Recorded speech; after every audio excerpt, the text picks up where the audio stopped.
What is up? It's your boy Jonni.shreve, IFBB Promos, and tell like it is, guys. Welcome back to another episode of Coaching Up. Before we get started, make sure you guys subscribe to the channel. A lot of you guys watch the videos but not subscribe to the channel, so make sure you guys subscribe to the channel, then hit that notification button so next time I put a video, you'll be the first ones to get it. And head to my site right now, guys, jonni.shreve.com. Grab yourself a copy of the Ultimate Push-Pull Legs Training ebook. Is out right now and available for you guys right now, so head over there right now. Anyway, guys, we're gonna coach up Tristyn Lee again. He's doing shoulders. I thought I'd use this to coach you guys up on some key techniques you should be doing during your shoulder days or shoulder workouts that I know some of you guys probably aren't really thinking about. So basically I thought, what's a good way for me to get to you guys to learn how to start engaging your body a lot more, having more of a mind and muscle connection when we're actually doing most workouts. But in this one, we're talking shoulders. So we're gonna go over his workout and give you guys some tips on how to optimize your shoulder workout. Here at 2.0, we're gonna start with dumbbell lateral raises. I haven't started with lateral raises in a while, so we'll probably work up the rack, try to hit like 15 reps each set, and just keep working up and up and up and weight. Not gonna go too fast, because I wanna make sure that I get my shoulders already in front. Good point already made is take your time. Shoulders is not one of those muscles I think you need to really like just beat the crap out of. You can just really overload it by exhaustion, you know, with a good load, not like necessarily putting on like a 1 rep max load, but something that you can control in good high rep range and exhaust the muscle itself. Prime to go. Pretty crazy in this gym how many athletes there are and how many competitors there are. They just finished a game. So basically, Tristyn's here talking about, he's actually, this is a video when he did during nationals. So he's basically in Pure Muscle Fitness. The Canadian Nationals just happened. Everyone there is basically dieting forever and post-show. So they all look amazing. So he's in a place that's just completely motivated. Plus, if you guys have heard of Pure Muscle Fitness, it is one of the best gyms, probably the best gym I've ever been to in my entire life, and I've been all over the planet. So if you ever have the chance and you're in Burlington, head over to Pure Muscle Fitness. It is absolutely amazing gym. Anyway, let's start with this workout. So we got some dumbbell ladder raises first. So it seems to me sometimes when I do videos with these guys, they look back some of the videos they're doing again, their form looks like it's tight. So I think they might be either watching me and learning, or, I mean, he's at Pure Muscle Fitness, so Mike Van Wyck's over there and he's a good coach too. So good job, Mike, if you gave this guy some tips. Or good job, Tristyn, for listening to me, not telling me. Still gotta collaborate. Anyway, so I'm gonna keep my elbows more in front like this and keep it on my side delt. A lot of people try to keep it back contracted like this and it ends up just going on their rear delt. Exactly. So I'm going to give you guys some tips on how to actually optimize. He's give you some good points. As a lot of people try to over exaggerate pulling your shoulders back or pinch your shoulders, and you end up doing too much damage to your shoulders when you're doing shoulders. So I'm going to show you guys how you can optimize how to do a dumbbell lateral raise from the ground up. So a lot of times when we're trying to do lateral raises, when we're standing, any kind of standing position, we're going to have the slightest hinge when we stabilize ourselves. So that means we're not gonna have our knees move forward. A lot of times when we're trying to stabilize, we're kind of doing this kind of thing. When we're pulling this way and we're kind of pushing too much pressure on our knees, and we don't really have much of a base when it comes to just basically stacking the joints and whatnot from the ground up. So from here, think about having a tiniest little bit of a hinge, right? Sitting back a bit. I'm not saying lean all the way over, but just from here. So when we're pulling from here, we have stabilization from here and good activation to pull up from being here, then being like this, and then almost hyperextension. So when you're pushing out, I want you to think of trying to touch each side of the room. So don't think about trying to lift the weight up. So if anything, when you're lifting up, keep your chest coming up. So you're gonna pull your chest up with the weight. So take a deep breath in, up when you do it. Now it's kind of like opposite breathing, but it'll kind of give you a better idea of how to engage your lats in a sense, or shoulder depression. We're pushing the side of the room. So, and then obviously from a good athletic position, tiny little bit of hinge, sitting like you would be in the top of a squat. If you're just holding the bar on the top like that. And from here, out to this side, and big chest up.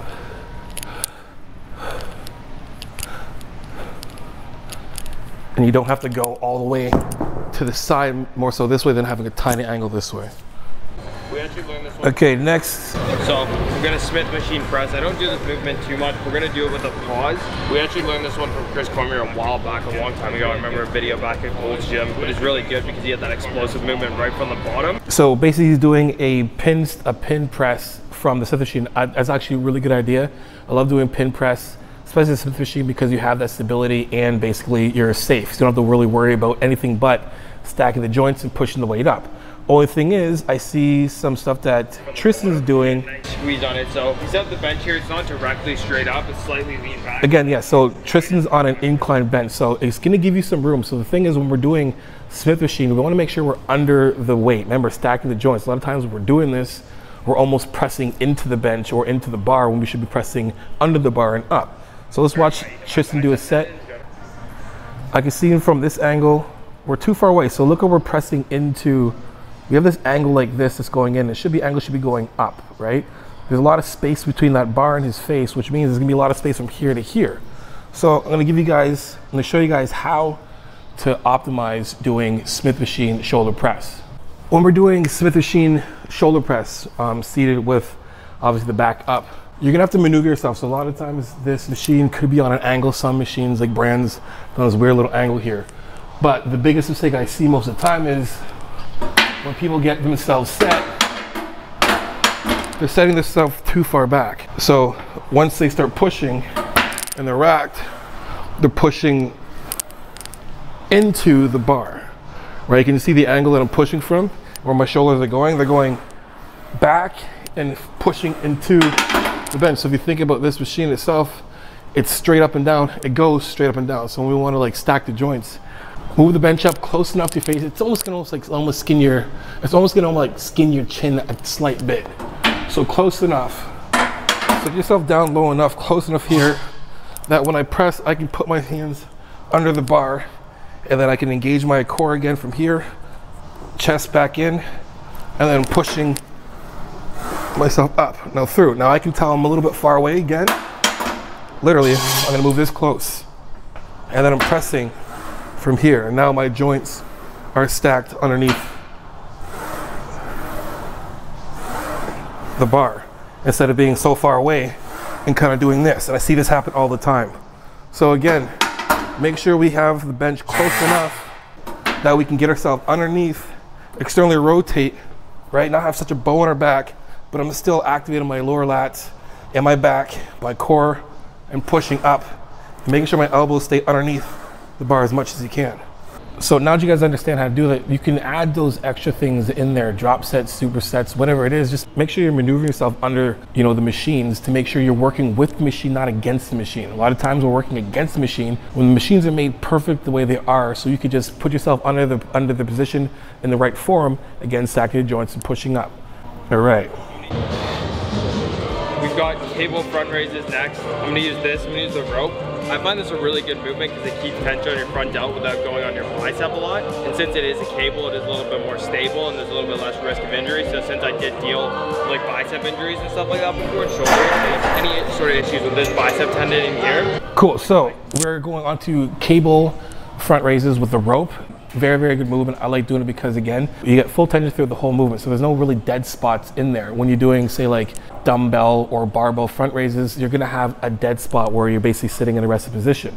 With this, you're getting a lot more activation and tension throughout the entire movement. So we're gonna watch Tristyn do his set, and we're gonna show you guys how to optimize a little more. So great. So right away, really good form. Love how he's stacked, his back's nice and flat, his chest up. Again, now we want to give a little more cues from the ground up. So I'm going to show you guys how to do that. Again, when I'm talking about doing anything from a standing position, we're going to think hinging a bit. So the cue in the video is pretty good, but we're going to think more from the ground up. So when we're doing this, yes, keep the chest up when we're pulling through.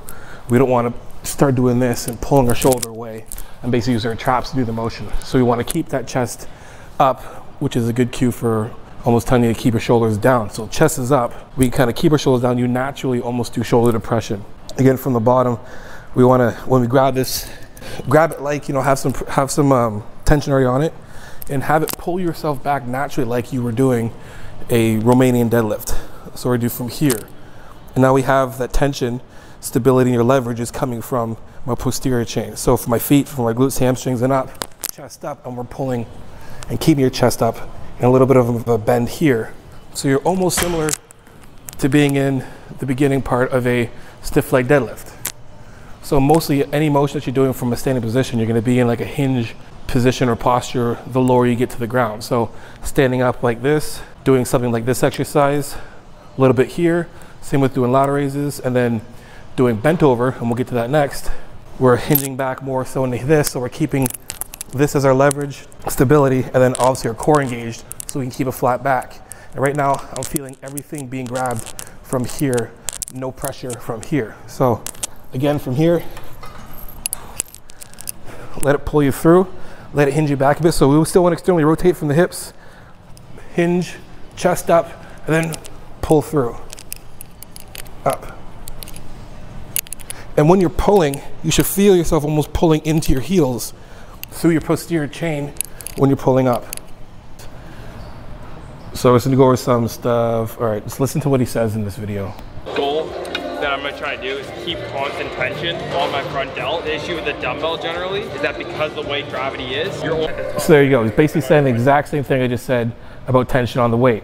So with the cable, what I can do is set myself forward so that I'm in a position where the cable's tension is going directly in path with where I'm driving to. So from here, there's still tension, versus with the dumbbell, if I'm here, there's no tension on my delt, it's just going straight down. So I'm gonna lean slightly. So as you can see, think about pushing through my thumbs and coming. That was a good tip, but we want a little bit more. These are great tips that Tristyn's giving. He's got a world of knowledge, he's young, he's knowledgeable, but we want to think every little bit of the tips, and I get it. These guys can't sit there and do work and give you guys absolutely every tip. I am.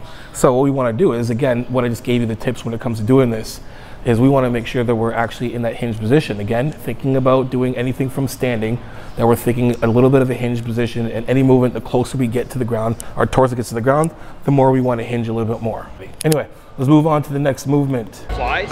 So one thing that's a little bit different with the way I'm going to do these rear delt flies and the way that I've shifted to doing them is that instead of keeping myself in a super internally rotated position and trying to raise upwards and outwards, what I'm going to do is almost similar to our row, where I'm focusing on wrapping my elbows around my body while staying in a protracted position. So the further I'm able to drive my elbows back without shrugging up or letting my upper back take over, the more rear delt I'm actually going to hit. So if I bend over here and I stay protracted, so I'm coming from a retracted position to a protracted position, and if I'm able to maintain this and wrap my elbows around my body, that's the best thing I can do. Nothing to do necessarily with internally rotating, keeping it up high up here or anything like that. You're putting a lot of unnecessary pressure on your rotator cuff. So when we're looking at this position and this movement, again, you want to make sure that your traps aren't taking over again. But one thing I do want to really focus on is making sure that we're not pulling ourselves back. It's a really good cue for most people, but those who are beginners, for the most part, when you're thinking about pulling your elbows back, you're going to think about trying to do a row,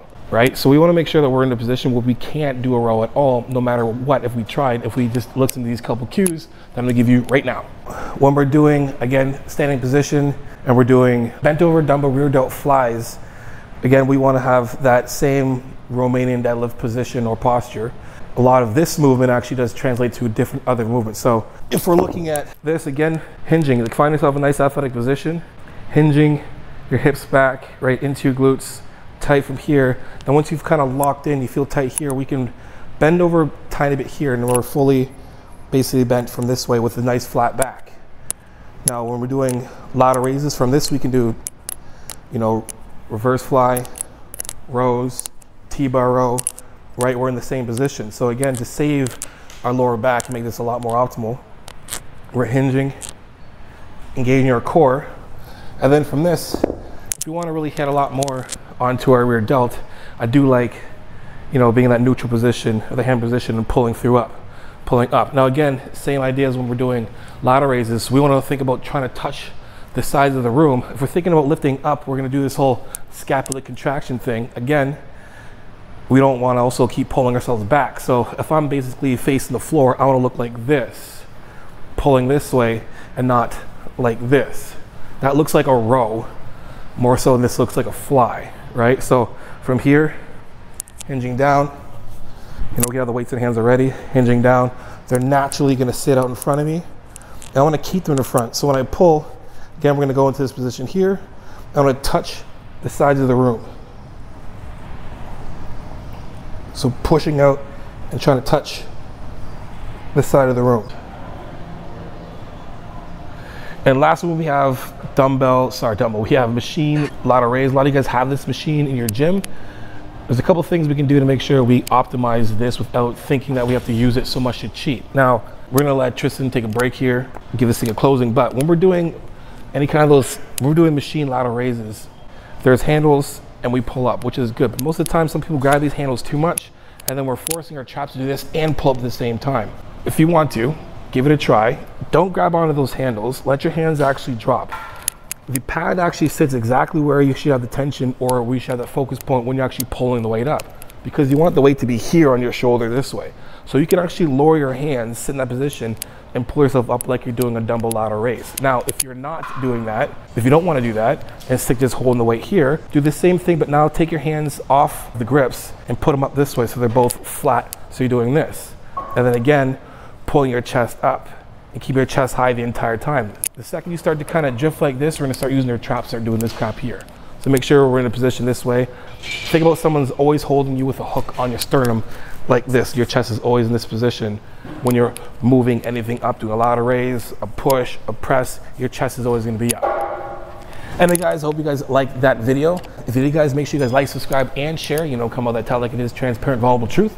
For coaching, jonni.shreve.com. Head over to my site right now, guys, jonni.shreve.com. Grab yourself a copy of the Ultimate Push-Pull Legs Training ebook. It's out right now, guys. Hit it up, grab it, and get all the worth of knowledge that I put in that one single book. And also, if you want to know about coaching, book yourself a 15 to 30-minute consult. At the end of that consult, if you want to go with coaching, whether it's a one-time plan or a recurring plan, I deduct the phone consult off any package that you pick, except for the ebook. So get the ebook. Anyway, make sure you guys use my code Jonni15 for 50% off the Power 13 cookbook. Also use my code Johnny for 50% off fitarmy.com, and use my code Johnny30 for 30% off letsgetchecked.com. Make sure you guys are healthy on the inside as well as the outside. Anyway guys, make sure you guys add me on Instagram and TikTok. I'm on both. Send me your foodie pics, your progress pics, or your video training clips, whatever it is, guys. I'll repost it for you, because you know how it is. Iron sharpens iron, because I've overloaded your life. In the meantime, keep dream chasing. Peace.